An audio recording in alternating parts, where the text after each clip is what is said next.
오늘 저희들에게 주시는 말씀 마태복음 11장 16절에서 19절의 말씀입니다. 함께 우리가 말씀을 보도록 하겠습니다. 다 같이 한번 16절에서부터 19절까지의 말씀을 보도록 하겠습니다. 이 세대를 무엇에 비길까? 마치 아이들이 장터에 앉아서 다른 아이들에게 이렇게 말하는 것과 같다. 우리가 너에게 피를 불어도 너희가 춤을 추지 않았고 우리가 곡을 해도 너희는 울지 않았다. 요한이 와서 먹지도 않고 마시지도 않았다.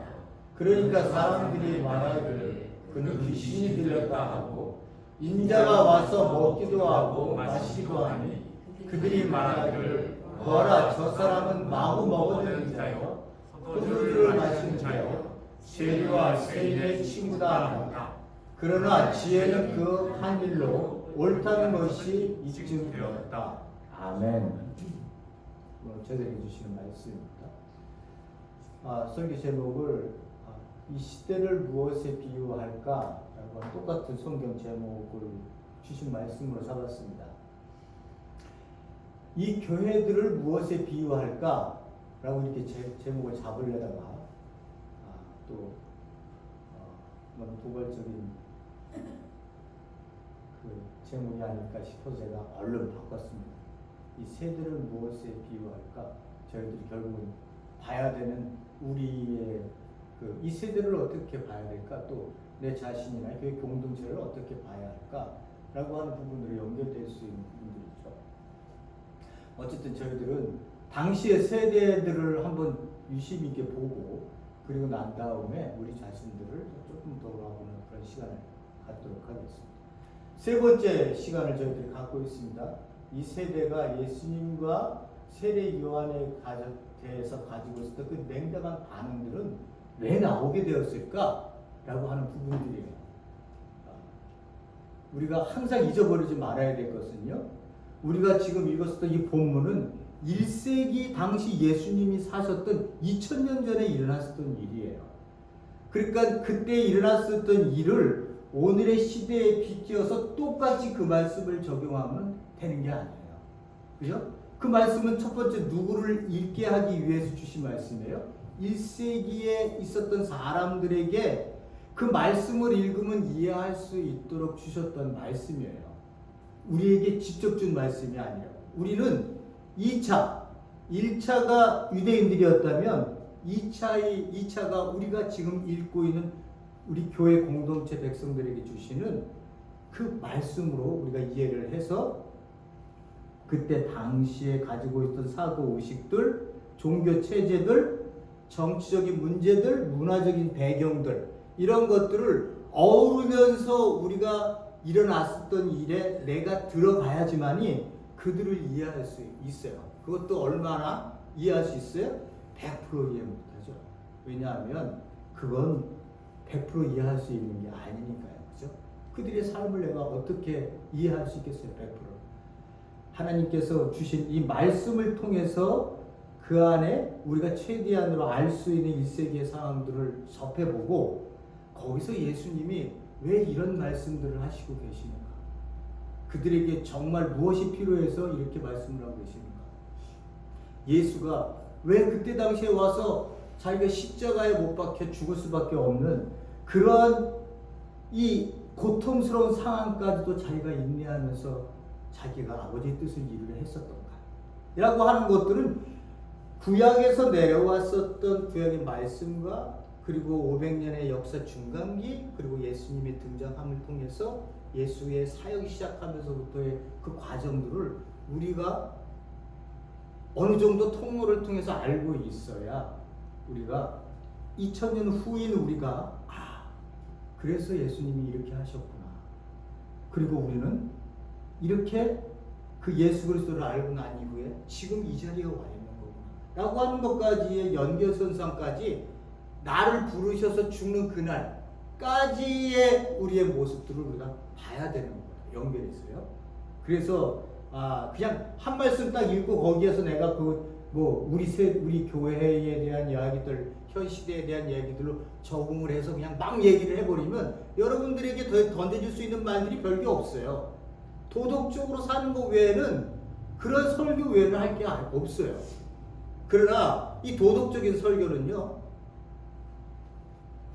불교에 가서 도덕적인 설교. 제가 중학교 때 3년 동안을 불교 학교에 다녔다고 얘기했잖아요. 동국대학교 사범대학 부속중학교.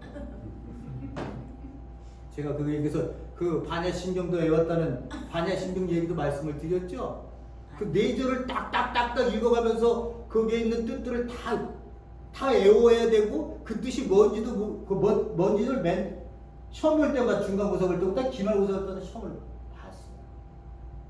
그러니까 지금 뭐 다 잊어버렸지만 근데 아직도 마지막 남아있는 거 뭐라고요? 맨 마지막 절에 아재 말아서 아재 이거를 2번씩이나 이렇게 반복을 하면서 기회합니다. 이거 했었던 거 생각하세요. 이분들이 얼마나 자기 신들을 어떻게 생각하는지 아세요? 이제 동국대학교 교수님이 와서 가르쳐 주세요. 그분 직접 이제 우리 그 교사님들은 아니시고 학교 교사님 동국대학교 직접 오셔서 말씀을 하시는 분이 아직도 얼굴이 기억이 나는데 성함은 모르고 그분이 이렇게 얘기를 하시는 거 말씀드리면 인간이 자기가 누구인지를 알기 위해서 얼마나 고행을 하고 얼마나 말씀을 파고 이런 것들이 우리 그리스도인들이 하는 거하고는 차원이 달라요. 얼마나 깊은지 몰라요. 그래서 그 사람들이 내어내는 이 한마디 한마디가요. 우리 생명에 대한 것들, 우리 삶에 대한 것들을 고민하셨던 분들 아니에요. 예? 그러니까 그분들이 내어놓는 말들이 뭔 뜻인지를 모를 때가 많아요. 진짜 뭔 뜻인지 모르겠어요. 그만큼 깊게 얘기를 하는. 그러니까 윤리적이고 도덕적인 거를 듣고 싶으세요? 그럼 불교로 가세요. 불교에서 너무 잘 얘기해주고 내가 누구인지도 정확하게 얘기해줘요. 정확하게 얘기해줘요. 그리고 난 다음에 제가 이제 고등학교를 거기 갔더니 또 여기는 주기도문을 해버리네. 여기선 반야신경을 3년 동안 열심히 했어. 여기 올라가고 고등학교 올라갔더니 여기는 주기도문이야 이제. 매일 주기도문 해고 또 성경하고 그걸 암송하지 않으면 점수 안 나오고 주보 맨날 갖다 주고. 근데 그렇게 해서 제가 이제 신앙의 길을 들어서긴 했지만 신앙에 서서 이제 불교를 들여다보면 인간이 깨우쳐서 나올 수 있는 한계의 깊이는 있어요. 깊이는 있어요.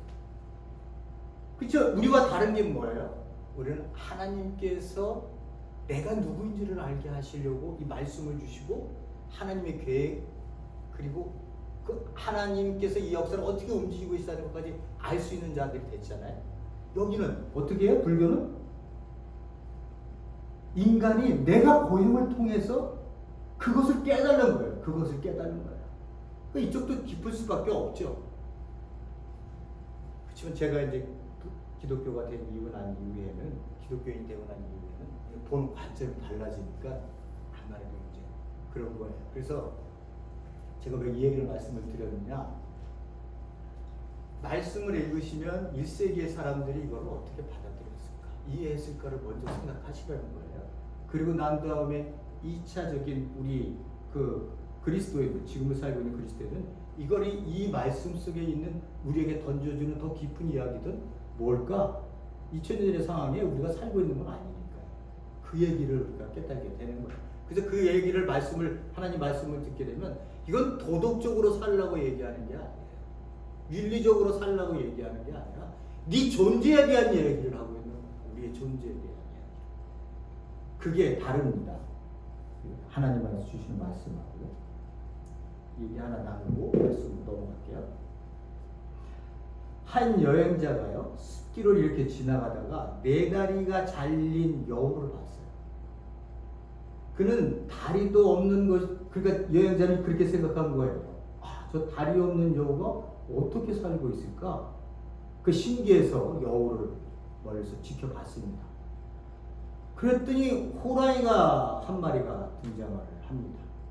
그리고는 호랑이가 자기가 사냥해온 그 짐승들을 양껏 먹고 난 다음에 남은 것을 여우 옆에다 놓고 떠나갑니다.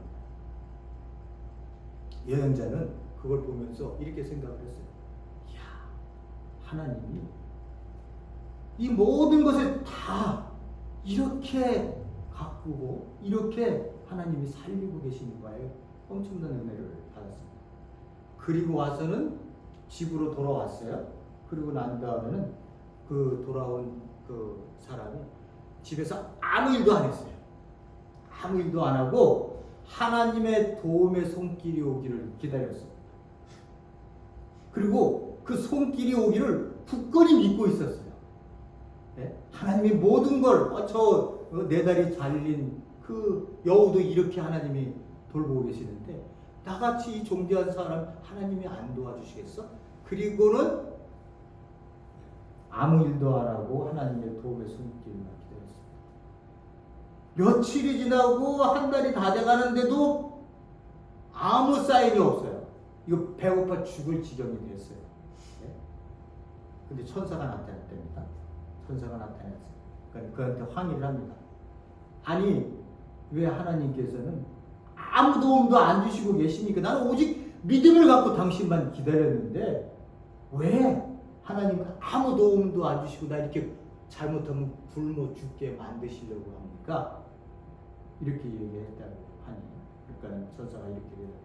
어리석은 자야, 그대는 어찌하여 여우의 본을 따르려고 하느냐? 여우처럼 아무것도 안 하면 하나님이 뭔가 갖다 주시겠지라고 하는 왜 그런 생각을 갖고 있냐? 호랑이 의식을 봐라. 호랑이는 자기가 먹던 것을 먹고 그 다음 남은 것을 그 아무 사냥도 하지 못하고 그냥 놔두면 굶어 죽을 수밖에 없는 이 여우에게 먹을 것을 남은 것을 거기다 남겨놓고 먹게 하는 호랑이와 같은 그 의식을 가져야지. 호랑이와 같은 의식을 가져야지. 왜 어떻게 해서 너는 여우의 의식으로 여우의 본을 따라 사는 의식을 살려고 하니? 라고 하는 그런 이야기가 있습니다. 뭘 얘기를 하는 거예요? 우리에게? 우리 그리스도인들의 의식이 어떠해야 된다고요? 우리 그리스도인의 의식이 하나님이 모든 걸 다 해주겠지? 하나님이 다전능하시니까 모든 역사를 이끄시고 모든 그 처음과 끝에 주관자이시라는 것 다 알아요. 저도 알고 있고 여러분도 다 알고 있어요. 그런데 우리가 알아야 될 게 뭐예요? 그러니 하나님께서 가만히 있어도 하나님 모든 것을 해주시겠지가 아니라 어떻게 해요? 하나님께서 나를 만드신 이유를 먼저 알게 하시는 거예요. 내가 왜 만들어졌지? 왜 이 땅에 내가 있지? 왜 그리스도인으로 이 땅에 살게 하시지? 라고 하는 걸 알게 하시는 거예요. 그러면 우리가 호랑이의 의식으로 높아져야 된다는 거예요. 우리 교회 공동체가요. 하나님, 왜 아이들이 이 전쟁 속에서 고통 속에 죽어야 합니까? 하나님, 어떻게 수많은 사람들이 이렇게 매일같이 억울하게 삶의 자리에서 눈물을 흘리며 이 땅에서 사라져야 하는 겁니까? 이렇게 질문하면 하나님이 뭐라고 말씀하시겠어요? 그래서 내가 너를 만들었잖아. 내가 너를 만든 이유가 뭐야? 그것들이 눈에 보이면 너로 하여금 그들과 함께 더불어 살 수 있게 하라고 내가 너희를 만들어준 그 높은 의식은 다 잊어버리고 항의하고 하나님께 분노만 표출하고 나도 그런 존재가 돼서 그냥 아무것도 안 해도 하나님 도와주겠지라고 하는 이런 존재의 의식으로 교회에 나오는 그런 성도님들이 되어서는 안 된다 라고 하는 걸 얘기해 주려고 하는 거예요. 교회는 높은 의식을 가지고 있어요. 높은 의식. 보여지는 현상을 갖고 그것을 질타하고 분노하고 항의하고 이럴 것이 아니라 보여지는 그 현상 속에 내가 존재하고 있다고 하는 것을 내가 무엇을 해야 되지? 라고 하는 그 의식을 높이는 교회가 되어질 수 있어야 한다는 것이 그 예수님께서 우리에게 이 땅에 있게 하시는 교회 십자가를 만들게 하신 이유입니다. 여러분 그걸 염두에 두시고요. 항상 많은 교회들이 막 믿음만 하면 다 된다. 그런 식으로 신앙을 하시면 맹종이 되고 맹신이 되는 거예요.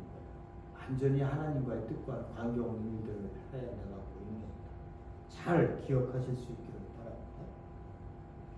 예수님께서 이 세대를 무엇에 비유할까?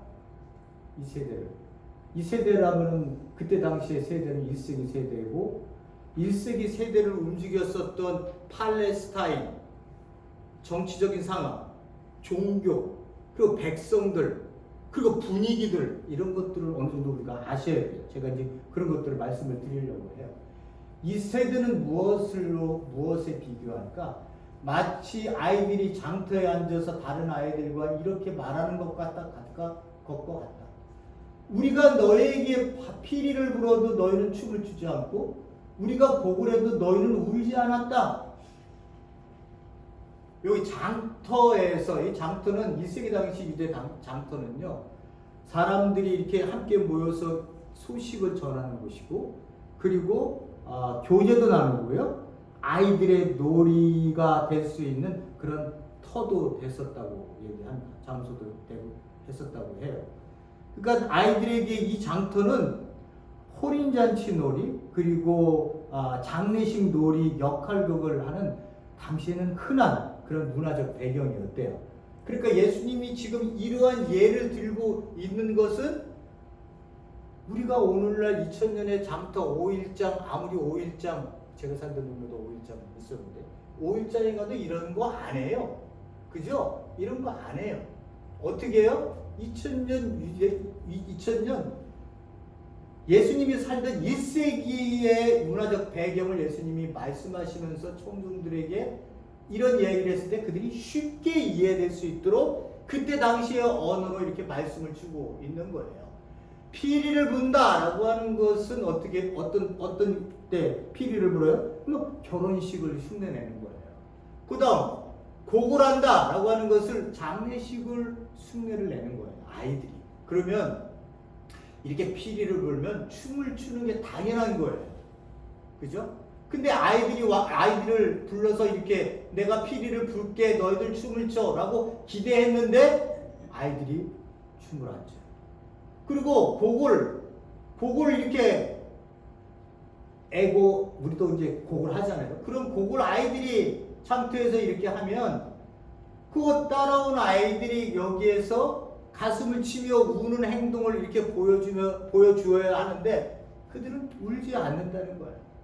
그러니까 이게 예수님께서 이 땅에 이 세대를 비유한 이 모습이거든요. 네? 그리고 난 이후에 그것에 대한 이해를 돕기 위해서 요한 그리고 인자가 누구라고요? 예수. 왜 예수를 인자라고 그랬다고 얘기했습니까? 다니엘서 7장에 가면 13절에 가면 The Son of Man, 인간 같은 사람 같은 이가 하나님께로 나와서 모든 왕권과 영광과 권세를 받고 이 메시아로 등장하는 그러한 그 하나님의 말씀이 있기 때문에 다니엘서 예수님은 자기 자신이 그런 의식을 갖고 오셨고 그런 자로 오셨기 때문에 자기를 인자라고 얘기를 하는 거예요. 제가 몇 번을 말씀을 드린다면 굉장히 중요한 단어입니다. 세례 요한을 얘기하는 거예요. 세례 요한이 여기 와서 먹지도 않고 마시지도 않았다. 금식을 중요시 얘기했었던, 왜냐하면 세례 요한은 곧 심판이 올 거다라고 하는 것을 선포를 하거든요. 그래서 자기가 그렇게 선포를 했더니 예수님이 오셔서는 그렇게 안 하니까 제자들을 보내서 당신 맞아요? 우리가 기다리는 사람 맞아요? 심판이 와야 되는데 왜 당신은 죄인하고 그렇게 먹고 마시고 그런 것들을 즐기고 계세요? 라고 하는 거를 물어봤다고 얘기를 했잖아요. 그러니까 요한은 지금 이렇게 먹지도 않고 마시지도 않고 자기가 그 심판의 날에 대한 상황을 설정을 하면서 자기 의식 속에서는 그렇게 기다리고 있는 거예요. 그렇게 했더니만 그러면서 뭘 얘기했어요? 너희들 회개하라. 곧 심판이 온다. 라고 하는 것을 강력하게 얘기하잖아요. 거기에 수많은 사람들이 유대에서 와서 고개를 숙이고 침례를 받고 그랬다고 얘기를 드리지 않았습니까? 다 아는 사실이죠. 세례 요한의 언변이 또는 세례 요한의 파워가 엄청 셌어요. 거기에 당시의 왕이 분봉왕이었던 안디바가 겁을 먹었던 거예요. 그래서 잡아들였다고 요세푸스는 역상을 얘기하고 있는 거고요. 자, 그랬더니만 이렇게 먹지도 않고 그렇게 회개하라고 백성들에게 외치고 그렇게 했더만 사람들이 뭐라고 얘기하냐? 귀신이 들렸다. 이렇게 얘기를 했다는 거야. 귀신이. 굉장히 엉뚱한 이야기를 하는 거죠. 인자가 왔어요. 예수님이 와서는 반대죠. 이쪽은 금식에 대한 금욕을 했다면 여기는 어떻게 했어요? 먹기도 하고 마시기도 해서 뭘 마셨겠어요? 여기 얘기하는 것처럼 포도주를 먹고 마시고 잔치를 열고 하는 일들을 누구하고 하느냐? 그때 당시 1세기 문화에서 세리와 죄인들, 이 사람들은 공동체 바깥에서 이 자기네들 동족으로 생각하지 않았던 그야말로 아주 무시되어지는 인간들. 이런 사람들하고 친구가 되어 먹고 마시고 포도주 마시는 잔치를 여는 그런 식탁 공동체를 했었던 그러한 예수 그리스도를 보면서 뭐라고 얘기를 하냐? 그 사람들이 세상 사람들이 유대인들이 얘기하기를 그 사람은 자신이 인자라고 얘기하지만 메시아라고 우리가 여길 수 없는 것이 와서는 뭐 이런 세리와 죄인의 친구가 되서는 그들과 함께 우리가 열심히 지키고 있는 율법의 말씀과는 관계없는 행동을 하고 있기 때문에 자기네들이 인정해 줄 수 없다는 거예요. 요한이나 예수 그리스도를 자기네들이 인정 못하겠다는 거예요. 마지막을 뭐라고 말해요? 그러나 지혜는, 여기서 지혜는요, 세례 요한이나 예수 그리스도를 이야기할 수 있어요. 그가 한 일들로 옳다는 것이 입증되었다라고 하는 거예요. 그러니까 요한이 와서 그들 앞에 세례 요한이 뭐라고요? 엘리야라고 얘기했잖아요. 엘리야가 메시아인 예수 그리스도가 오기 전에 그가 광야에서 외쳤던 예수 그리스도 메시아의 길을 평탄케 하는 일을 하는 그러한 일, 그리고 그가 이 땅에서 하나님의 말씀대로 살았던 그 일들, 그리고 예수님께서 이 땅에 오셔서 사셨던 그 삶의 과정, 사역의 과정, 이 모든 것들에 대한 열매, 그런 것들이 결국 옳다고 입증되었다라고 얘기하는 것으로 예수님께서 말씀을 맺고 있습니다. 그러니까 문제는 누구예요? 이 세대들인 거예요. 이 세대들이 이것을 영적인 눈으로 보지 못하고 있다는 거예요. 거기에 가장 큰 문제가 있는 거예요. 그래서 피리를 불어도 춤을 안 춰요. 전혀 감각이 없어요. 그렇게 많은 사인을 예수님께서 그들에게 그렇게 많은 사인을 그들에게 보여주었음에도 불구하고 그들이 말씀 속에서 구약을 붙들고 있다고 하는 자들이 그들이 말씀을 누구보다 잘 알고 있음에도 불구하고 예수가 그런 것들에 대해서 보여줬음에도 불구하고 그들이 믿지 않았다는 거예요. 자, 그들이 왜 믿지 않았을까? 라고 하는 부분들을 다시 한번 말씀을 좀 드려볼게요. 여러분, 제가 항상 말씀을 또 드려봅니다면 1세기 상황이에요. 그죠? 1세기 상황 속에서 우리가 그때 당시에 그 팔레스타인의 유대교를 중심으로 이 종교적 집단이 어떻게 형성되어져 있었나? 거기에 예수라고 하는 자가 어떻게 그 유대교 안으로 들어가서는 거기서 어떻게 파문을 일으키고 그들의 틀을 깨어버리려고 그들에게 시도하고 그들 앞에 선포를 할 때 그들이 어떻게 그 예수에게 반응할 수밖에 없었나? 라고 하는 것들을 이해하면 여러분들이 말씀을 사복음서를 읽으면요, 그 말씀들에 대해서 여러분들이 이렇게 해서 이렇게 얘기했고 이렇게 해서 이렇게, 이게 그냥 도덕적인 얘기가 아니고 한 역사 속에서 이루어진 엄청난 일들을 생동감 있게 여러분들이 읽을 수가 있어요. 그러면 그것만큼 말씀에 감동받고 은혜 받은 게 어디 있어요? 목사가 아무리 잘 얘기해도요, 내가 하나 말씀을 읽고 감동받아서 하나님 무릎 꿇고 눈물을 흘리는 것, 이거를 어떻게 견딜 수 있겠어요? 목사의 설교. 그것보다도 내 자신이에요. 내 존재가 그 말씀을 읽고는 하나님께서 가진 마음을 보게 되는 거예요. 이 말씀을 읽으면서요. 2000년에 주셨던 이 말씀인데도 그것이 내 안에 들어와서 나를 움직여 나를 변화시키는 이 말씀이 나에게 가장 귀한 것일 수밖에 없는 거예요. 폴 러시아라고 하는 분이 여러분들 아시는 분들은 아시죠? 굉장히 강경하게 얘기하시는 겁니다. 뭐라고 말씀하시냐면 기독교의 적은 예수 그리스도를 선포하는 자들의 교회 공동체의 적은 세상이 아니라 목사다 이렇게 얘기를 하고 계세요. 나도 목사다. 대단히 유감입니다. 이렇게 얘기하고 싶지만 그분이 얘기가 그거예요. 목사가 교회를 다 망쳐요. 하나님의 말씀을 안 전하고 자기네들의 신념과 자기네들의 확신과 자기네들의 감정을 전하고 현대 심리학의 광전을 끌어다가 성도들에게 있는 상황 속에서의 그 마취제를 줄지언정 주면서 그리스도를 이 말씀을 그대로 전하고 있지 않다. 이렇게 얘기를 하면서 누가 문제냐? 목사가 문제라는 거예요. 그럼 저는 제가 그럼 또 그러잖아요. 그만둘까?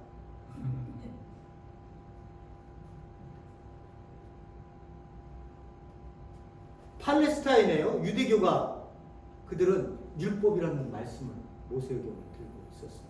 그때 당시에 책들이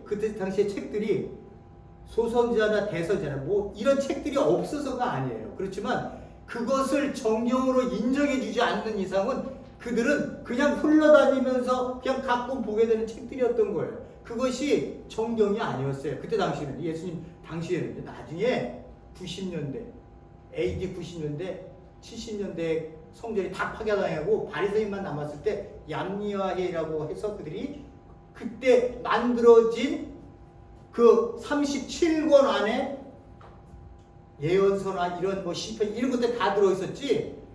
유대인 그때 예수님 당시에 그 백성들이 바리새인이나 사두개인 이 사람들이 가지고 있었던 책은요 모세오경이에요. 이것만 인정했어요. 그때 당시에. 그러니까 그걸 이상하게 생각하시면 안 되는 거예요. 예수님이 말씀하시다 보면 뭐 이사야 선도 얘기하잖아요. 없어서가 아니라 알고는 있어요. 그렇지만 그게 정경으로 확실하게 39권이 되어진 거예요. 얌리와 90년의 이야기에 이 회의에서 되어졌다. 유대인들이 바리새인들이 그걸 정립시켰다라고 하는 것을 꼭 명심하실 수 있기를 바랍니다. 제가 이제 말씀을 드리려고 하는 거예요. 이 팔레스타인의 유대교라고 하는 곳에는요. 율법을 들고 있었어요. 말씀을 들고 있었어요. 근데 여기가 파가 있어요. 우리가 대한민국도 그렇고 뭐 어느 나라들 가든지 다 파가 있어요. 무슨 파가 있어요? 여기 미국은 공화당하고 민주당 파가 있어요. 이 사람들이 다 움직여요. 상권 분립과 함께 이 중요한 이 미국을 움직이고 있는 이 파가 있어요. 정치 세력이 있다는 거예요. 정치 지도자들이. 그들이 정책도 만들어내고 미국을 어떻게 이끌어 나갈 것인가 라고 해서 한국 같은 경우에도 어떻게 해요?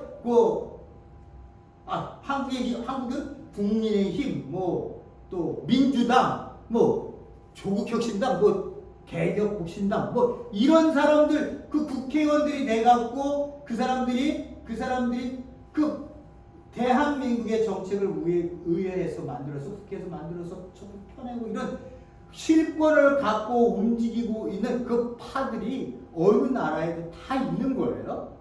그때 당시에도 파가 있었어요. 이 사람들이 팔레스타인을 움직였어요. 누가요? 첫 번째, 우리가 너무나 잘 알고 있는 바리새인. 엄청난 파입니다. 바리새인들은 어떻게 했어요? 바리새인들은 제가 왜 만들어졌는지를 얘기를 했잖아요. 마카비 형제 때 하스몬 왕조가 왕이 대제사장하고 겸해서 두 가지를 다 해버리는 이런 썩어 빠져도 이렇게 지금까지 이런 일은 없었다라고 그들이 선언을 하고는 거기서 갈라지는 거 아니에요. 거기서 갈라져서 그 사람들이 백성으로 들어가서 백성들에게 그 율법을 가르치면서 어떻게 하나님 앞에 율법을 지켜야 되는지를 가르쳤던 사람들이 이 사람들이에요. 그 100년 전 일들이거든요. 이 얘기들이요. 이 바리새인들은요. 백성들에게 들어가서 그들에게 율법을 가르치고 백성들에게 존경받던 지도자들이에요. 존경받던 지도자.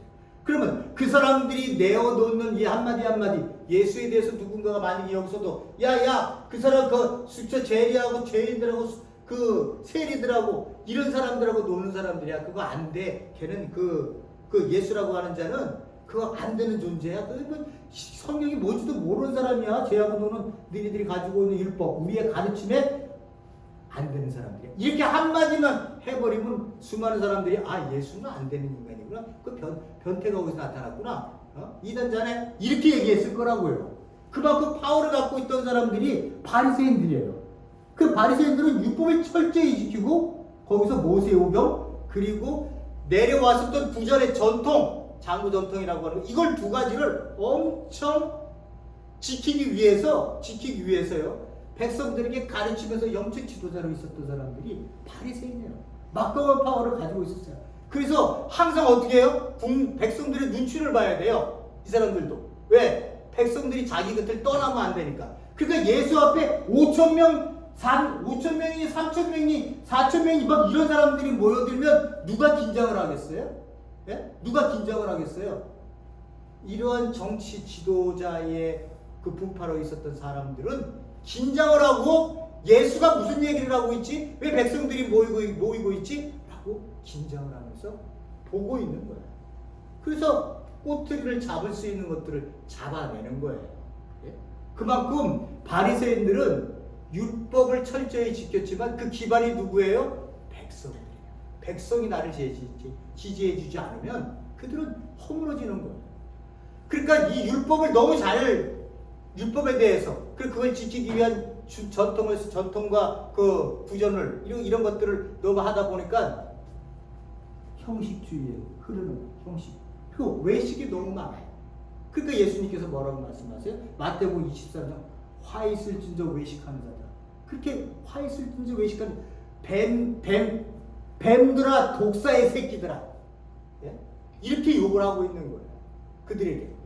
그들이 영적 지도자지만, 영적 지도자로 백성들을 가리키고 있지만, 그들이 율법에서 하라 하지 말라는 것에 너무 치우쳐서 그 말씀을 섬기다 보니까 이런 것들이 그 안에 내용의 알맹이가 무엇인지도 모르고 무조건 지키지 않으면 정죄하고 지키면 의인이 되는 이런 형태로 만들어진 것을 예수님이 싫어했던 거예요. 그래서 예수님이 뭐라고 말씀하세요? 율법의 정신인 그 율법에 주신 모든 것들이 그 예수님이 주신 정신이 무엇인지 아냐? 하나님이 너에게 주신 정신이 무엇인지 아냐? 사랑이다. 하나님을 사랑하고 내 이웃을 내 몸과 같이 사랑하라. 네가 사랑한다면 10계명의 인간들이 이웃끼리 하는 살인하지 말라, 간음하지 말라, 부모를 이런 얘기를 내가 할 필요가 뭐가 있겠니? 하나님이 너희들에게 그 율법을 줬을 때는 그 율법이라고 하는 그 율법 위에 서 있는 그 정신이라는 게 있는 거야. 이 정신이 그걸 뿌리를 내려서 너희들에게 말씀으로 주어졌지. 도덕적으로 이런 것도 지키는 게 사랑하는 사람의 마음속에서 나온다면 그것을 안 지킬 수 없으니까. 그 율법의 정신. 왜 이것을 잊어버렸니? 죄진자가 있으면 그를 품어안고 용서하고 긍휼하라고 너희들에게 그 죄사를 통해서 너희들에게 그 죄를 사해주는 것을 너희들에게 그 통로를 줬더만 너희들은 왜 이렇게 전부 다 죄인을 만들어버리는 거야? 그리고 왜 사람을 무시를 해? 내가 만든 인격들을, 내가 만들어놓은 그 형상들을 왜 너희들이 인격을 무시를 해? 그들이 죽어 자빠지는 거 왜 관심 없니? 엄청 힘들었어, 백성들은. 그리고 왜 정의를 하수같이 공법을 물같이 흐르는 이 하나님의 말씀을 왜 무시하냐? 너희들이 정책을 세워도 왜 그 수많은 사람들이 더불어 즐거워할 수 있는 정책을 할 수 있고 왜 니네들 먹을 것, 기득 것 챙기는 것에만 관심이 있니? 그러니까 예수 그리스도의 정신은 율법을 넘어선 사람의 그 정신이었어요. 말씀이었어요. 백성들은 얼마나 힘들었겠어요. 그 얘기를 율법을 들어야 돼서 그걸 지켜야 돼. 먹고 살기도 힘듭니다. 이렇게 존재했던 자들이 결국 그래서 예수님과 충돌을 일으켜요. 니네들 지키는 것들 예수님이 가서 발로 뻥뻥 차면서 틀을 이렇게 만들어놨잖아요. 예수님 오시기 전에 틀을 만들어 예수님이 발 뻥뻥 차면서 무너뜨리니까 저것 봐라 이렇게 되는 거죠. 충돌을 이렇게. 두 번째 우리가 어떻게 해요? 사두개인들은 어디에요? 사두개인들은 성전의 그 귀족 제사장 계열들이에요. 그렇기 때문에 성전을 그들은 떠나지 않아요. 그러니까 제도권 안에 있는 자들이에요. 그 제도권 안에. 그러니까 당시 1세기에 이 제도권 안에 있으려니 누구한테 신임을 얻어야 돼요? 권력을 펴려면 누구한테? 로마하고 협력하지 않으면 안 되는 거예요. 로마하고 협력하지 않으면 안 되는 거예요. 그러니까 로마를 등에 업고 그 권력을 등에 업고 이 사두개인들은 대제사장 계열의 대제사장에 대한 것들의 권력을 자기네들이 다 갖고 있는 거예요. 이 사람들도 신학적으로 보면 이 사람들 모세의 오경 외에는 인정하지 않아요. 이 사람들이 부활, 영혼의 부활, 천사 그런 거 존재하지 않아요. 그런데 바리새인들은 어떻게 해요? 부활, 천사, 영혼이 존재해요. 영혼도 멸절되지 않는다는 거 존재해요. 믿어요. 이 사람들은요. 근데 신학적으로 대립이 되잖아요. 그리고 바리새인들은 국민들에게서 나가서 선포하고 이 사람들은 성전의 제도권을 꽉 잡고 있으니까 이 사람들하고 대립이 될 수밖에 없는 거예요. 서로 간에 대립이 되는데 공존하는 상황 속에서 그들이 예수를 봤을 때 예수는 그들이 사두개인이 예수님한테 와서 묻잖아요. 부활이 있어요, 없어요? 예수님께서 사실은 부활 왜 없어? 너희들 부활에 대해서 오해하고 있구나. 천사들과 같은 것 그런 존재로 되는 거야. 라고 하는 것으로 신학적으로 대립을 사두개인들이랑 하시잖아요. 예수님께서요. 그러니까 사두개인도 저것 봐라. 우리하고 신학 사상이 다르네. 여러분 이단이 내 옆에 왔다 쳐보세요. 막 좋아하면서 막 끌어안는 형제같이 되겠어요? 안 되는 거예요. 신학적 대립이 생기니까 벌써 거기에 딱 벽을 치는 거예요. 그리고 났더니만 또 알아 예수가 성전에 들어와서는 기물을 파헤치고 막 부수고 난동을 부리네. 그러면 그 제도권의 기득을 제도권에 대한 모든 것을 가지고 휘잡고 있었던 사두개인들이 그걸 보면서 어떻게 생각하겠어요? 우리 체제에 도전을 하고 있네. 거기다가 이렇게 생각을 하는 거야. 그러니까 예수 하나를 죽이려고 나중에는 맨날 바리새인 서기관이 덤비다가 나중에는 사두개인 덤비다가 나중에는 두 놈이 합작을 해서 두 지파가 덤비는 거예요. 이 막강한 파워로 예수가 무슨 힘이 있어요? 그 총구석에서. 네? 그 총구석에서 무슨 힘이 있냐고요. 거기서 난 사람이. 이 권력은 어디서 나와요? 성전 안에서 지금 예루살렘 성전에서 다 갖고 있는 사람들이 가지고 있는데 아니 내가 지금 한국 가갖고 그 대통령이니 뭐 국회에 있는 사람들 앞에 가갖고 내가 여기 나가갖고 당신들 잘못했다고 아만 그래서 소리 지른다고 그 사람들이 귀 바짝 열고 귀 듣겠어요? 돌아가 네 집에 가. 네 가정이나 잘해.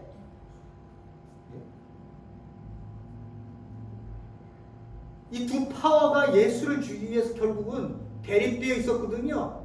공존하기 위해서요. 어떻게 해요? 서로 협력을 해서 예수를 죽이는 일에 앞장서는 거예요. 왜? 자기네들이 가지고 있는 그 지금까지 만들어왔던 이 틀들 얼마나 열심히 세워놨겠어요. 그들이 얼마나 열심히 세워요. 제가 계속 말씀드리다면 그게 우리를 죽이는 거예요. 오늘날도 기독교인들도요. 오늘날도 우리가 교회 와서 교회를 생각하면 뭐가 생각해요? 가기 가면 목사 있지, 장로 있지. 이 제도를 생각하고 이 제도 속에서 교회가 그냥 하나님께 찬양드리고 예배드리고 한다. 이러한 생각을 갖고 교회를 생각하고 있다면 우리도 이미 틀을 쌓아놓은 거예요. 목사한테는 잘해줘야 되고 내 옆에 있는 형제, 볼 것 없는 형제에게는 아무렇게 해도 된다고 생각하는 이 사고의식을 누가 줬냐고 대체. 이 사고의식을 누가 줬어요? 예? 그 세상적 사고의식보다 못한 사고의식을 누가 줬냐고. 교회에서 줬을 거 아니에요. 교회. 누가? 말하는 목사가. 그래서 제가 계속 말하는 거예요. 종교적 틀. 우리가 만들어 놓고 있는 틀. 보이지 않을 수 있지만 잘 집에 가서 생각해 보세요. 우리 교회 생각하지 마시고요. 다른 교회 생각해 보세요. 여러분, 큰 교회를 생각해 보세요. 같은 누구도 감히 누구도 그 큰 교회 목사는 대통령만큼의 경호를 받아요. 대통령. 무시무시할 정도의 경호를 받아요. 그런 게 무서운 종교의 틀이라는 거예요. 종교의 틀. 또 한 부류가 있었어요. 또 한 부류가 있었어요. 에세네파. 제가 말씀을 드린 여러분들이 귀에 익으셔야 되는 에세네파가 세례 요한이 나왔을지도 모른다는 그런 출신 가문의 그 학자들을 얘기하는 사람들이 있습니다. 에세네파. 이 사람은 예루살렘 성전을 거들떠보지도 않아요.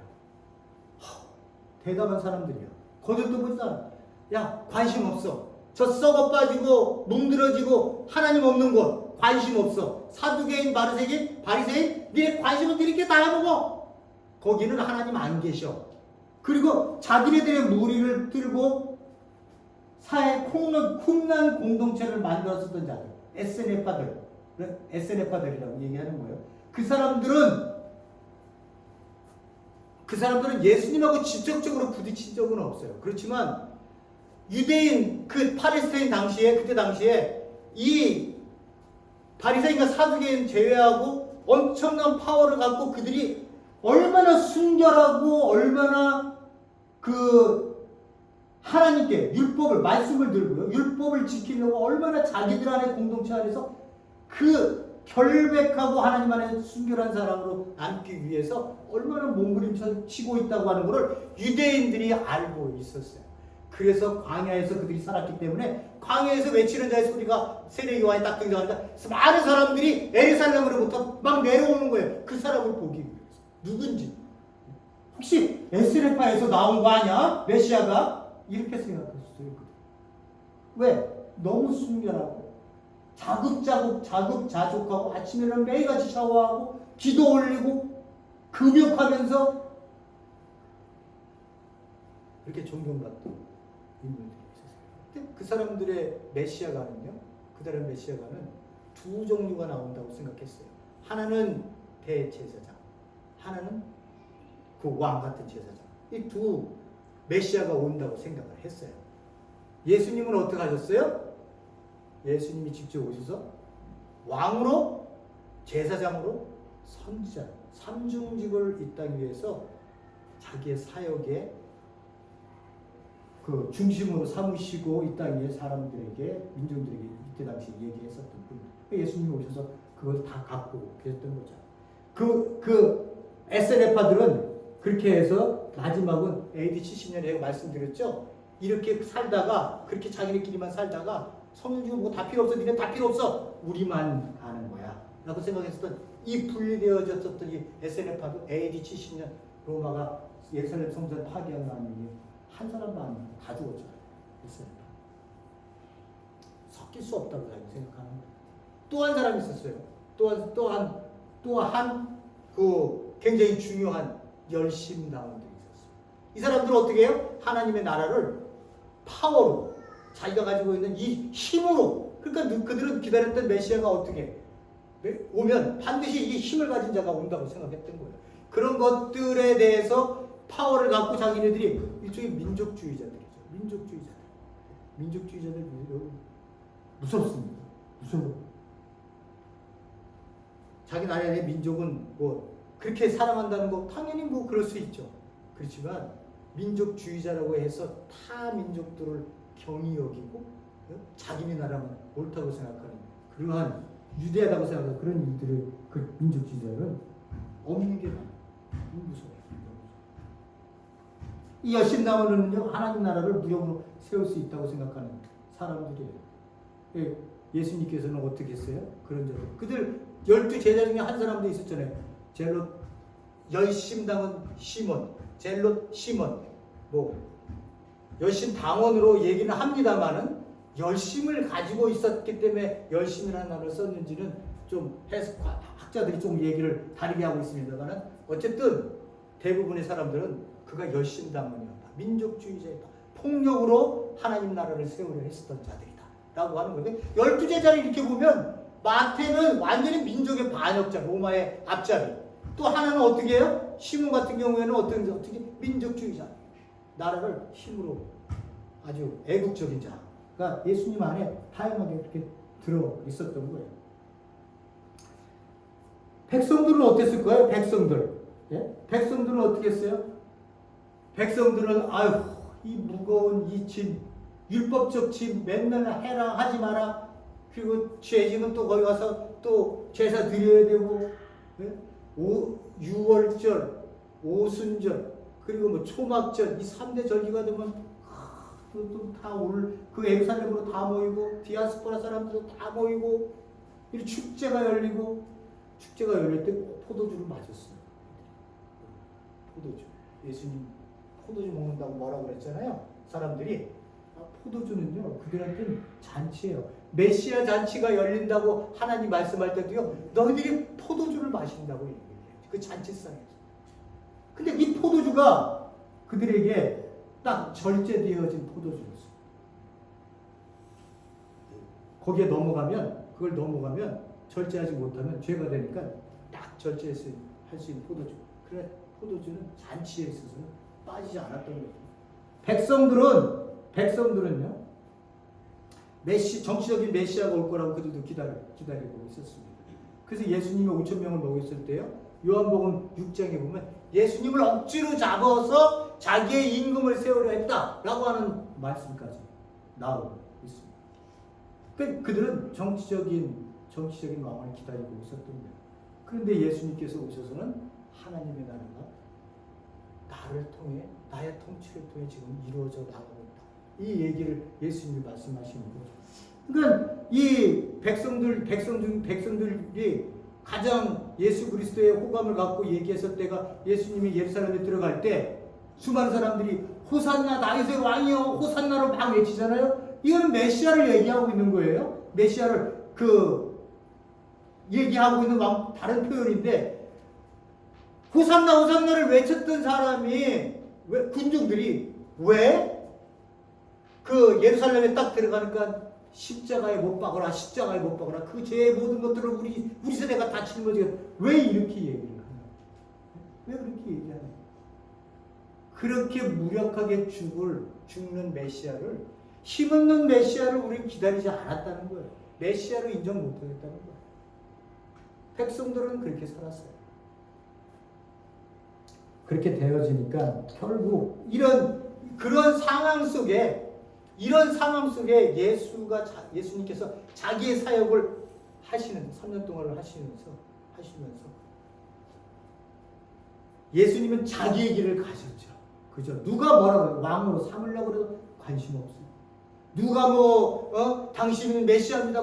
그리스도시 그렇게 한다 하더라도 무슨 예수님 우쭐해갖고 이렇게 가시지 않았어요.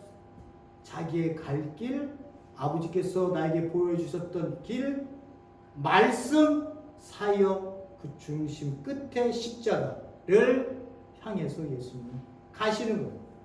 이 가시는 길에 그들의 팔레스타인의 이 모든 그들이 바리새인, 사두개인, 열심당원, 에세네파, 백성들 그들이 가지고 있었던 그 체계의 의식들을 예수님이 가시면서 구멍을 뚫고 가시는 거야. 예루살렘 성전이고 구멍을 뚫고 가시면서 그 구멍 어두움 속에 예수님께서 하나님 나라라고 하는 빛을 그 땅 위에 비추기 시작하는 거야. 아주 자그만 빛으로. 이 빛 속으로 들어오는 자들이 결국은 이 시대에 하나님께서 새로운 역사를 시작하는 그 엄청난 일에 동참을 하고 계시고 세상을 뒤집어 엎는 일을 하는 이 하나님의 나라가 그잖아요. 힘으로 세상을 다스리는 게 전부 전 세계가 로마도 그리고 하나님을 믿고 있는 유대인들도 생각했지만 예수는 그게 아니라 사랑으로 시작하는 사랑의 통치로 시작하는 그 조그만 빛을 팔레스타인에서 시작을 한 거예요. 그래서 그들이 가지고 있는 사고의 틀들을 깨부시기 시작하시는 거예요. 누구의 사고의식이 깨지겠어요? 결국 종교 지도자들의 사고의식이 깨지지 않으면 변하지 않아요. 근데 어떻게 해요? 그들은 깨어지지 않고 결국은 어떻게 해요? 예수를 죽이죠. 그죠? 그리고 백성들은, 그 힘들게 살았던 백성들은 그 하나님 나라의 메시지에 그들이 반영을 보여서 그 순종과 함께 그 나라로 들어오는 것들로 그 2000년 전에 한 역사가 그렇게 시작이 되어 오늘날까지 우리에게 왔다는 거예요. 그래서 우리가 사람들에게 뭐라고 해요? 회개하라. 우리도 사람을 만나면 뭐라고 얘기해요? 회개하라고 하면 기분 나빠할 수도 모르니까 돌려서 얘기할 수도 있죠. 지금까지의 삶, 허무한 삶 당장 그만두시고 하나님께서 내어주시는 새로운 생명의 삶을 사세요. 종교의 틀로요, 예수 믿고 구원받으세요, 이렇게 얘기하지 마세요. 그건요 힘 없어요. 예? 왜? 인간 존재에 대한 이야기를 하는데 예수 믿고 구원받으세요? 그리고 천국 가세요? 이걸로 어떻게 내가 구원받았다는 걸 어떻게 설명할 수 있어요? 내가 구원받았다는 걸 설명할 수 있는 유일한 길은 내가 옛날의 사람이 아니라 지금 변화된 사람이라는 걸 내가 보여주는 거 왜 뭐가 있겠어요? 없어요. 내가 아무리 하나님을 찬양한다고 길바닥에서 묻고 먼 짓을 다 한다 하더라도 내가 과거에 이 어두움의 세계에서 살았었던 이 삶의 허무와 썩어짐의 종로로 됐던 내 삶이, 이건 정말 하나님이 만드신, 이 땅에 만드신 이 삶의 그 생명이 아니라, 삶이 아니라 내가 이제 예수 그리스도를 알고 되니까 새로운 생명을 살 수 있는 길을 나에게 생명을 주셔서 그 길을 사는 것을 나에게 알려주셨어요. 그리고 그 삶이 얼마나 행복한지 몰라요. 과거에는 불안하고 내가 어떻게 될지 모르고 성공을 잡지 않으면 이 세상에서 무시당하고 이 세상 사람 사회 속에서 사회 어두운 곳으로 쫓겨날 수도 있고 거지가 되어 길바닥에 누울 수도 있지만 그래 불안했었어요. 그런데 지금 예수 그리스도의 생명을 안 다음에는 그런 것들로부터 자유해요. 예? 자유해요.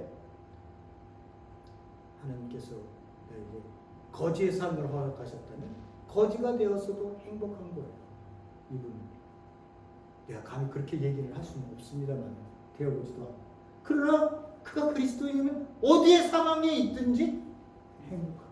이걸 얘기하라고 교회에 남겨놨더만 교회가 전부 다 그냥 목사비 틀 세워놓고 아무도 못 들어가.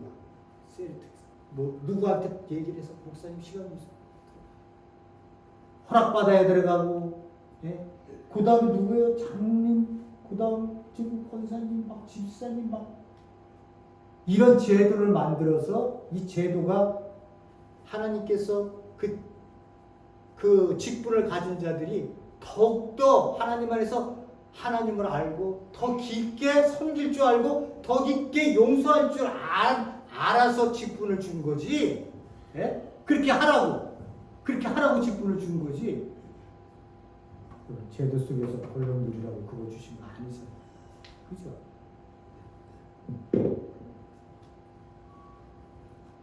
껍데기 예배에 참여하지 마십시오. 참여하시지 마시기 바랍니다. 예배라고 하는 껍데기 안에 들어오지 마시고요. kop데기를 벗겨내서 그 안에 들어있는 귀한 존재를 만나기 위해서 오늘 이 자리에 왔다고 생각하셔야 됩니다. 그분을 만나셔야 우리가 예배를 드리는 거지. 이 껍데기 예배 100번 드리면 뭐하겠습니까? 이 시대 교회 공동체를 향해서 무엇으로 비교할까? 나는 또 무엇으로 비교되어지고 우리 가족은 무엇으로 비교되어져야 될까? 라고 하는 것은 여러분들의 숙제입니다. 여러분들이 사고하시고 여러분들이 고민하셔서 내어놓는 답들 안에서 여러분들이 신앙의 자리들을 찾아나가실 수 있기를 바랍니다. 기도하시겠습니다. 고맙고 감사하신 하나님 아버지, 하나님 우리는 또다시 2000년 전에 그러한 엄청난 틀들을 이 성벽들을 세워놓고 우리끼리 좋아하고 우리끼리 기뻐하고 우리끼리 구원받았다고 얘기하며 우리끼리 자족하고 우리가 살아가고 있는 거 아닙니까? 제도가 제도가 나쁜 것은 아닙니다. 이 제도의 틀을 단단히 해서 그곳에 계급을 만들어 놓고 또 우리가 2000년 전 예수님이 그렇게 싫어했었던 그 종교의 틀로 우리를 또 우리가 가둬놓고 있는 것은 아닌지 모르겠습니다. 아니, 집에 들어가서 이 교회를 바라보며 그리고 우리 가정을 바라보며 나를 바라보며 그리고 너를 바라보며 어떻게 예수님이 무엇으로 우리를 비유하실지를 우리가 곰곰이 생각하며 우리의 신앙의 자리들을 한 걸음 한 걸음 밟아 나갈 수 있는 존재들이 되게 도와주시옵소서. 예수님 이름으로 기도했습니다. 아멘.